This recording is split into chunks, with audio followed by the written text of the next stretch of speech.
2026 թվականի հուլիսի 1-ից ուժի մեջ են մտնում մի շարք կարևոր ծրագրեր եւ օրենսդրական փոփոխություններ, որոնք ազդեցություն կունենան ինչպես քաղաքացիների, այնպես էլ բիզնեսի գործունեության վրա։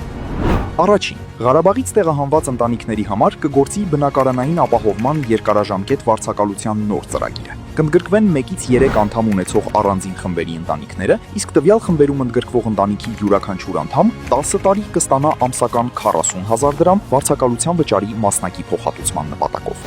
Երկրորդ, ֆինանսական եւ բանկային համակարգում կգործարկվի նոր ստոպ գործիքը, որը կիրառելի է լինելու դրամական փոխանցումների, քարտային ու վարկային գործառնությունների եւ ավանդների նկատմամբ, նպատակ ունենալով բարձրացնել գործարքների անվտանգությունն ու վերահսկողությունը։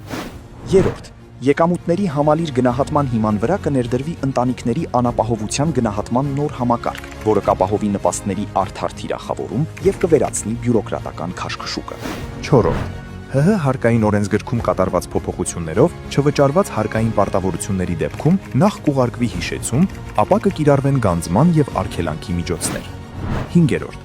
փոփոխվում է տարեց կամ հաշմանդամություն ունեցող անձանց խնամքի ծառայության համար դիմելու կարգը։ Դիմումներն ընդունվելու են բացառապես առցանց e-social.am կայքի միջոցով, նախապես ստեղծելով անհատական օգտահաշիվ։ 6-րդ, երրորդ երկրներից ներմուծվող եւ ներքին սպառման համար բաց թողում մաքսային ընթացակարգով ձևակերպվող որոշ ապրանքների համար մաքսային մարմիններին անհրաժեշտ է ներկայացնել նաեւ համապատասխանության գնահատման փաստաթուղթ։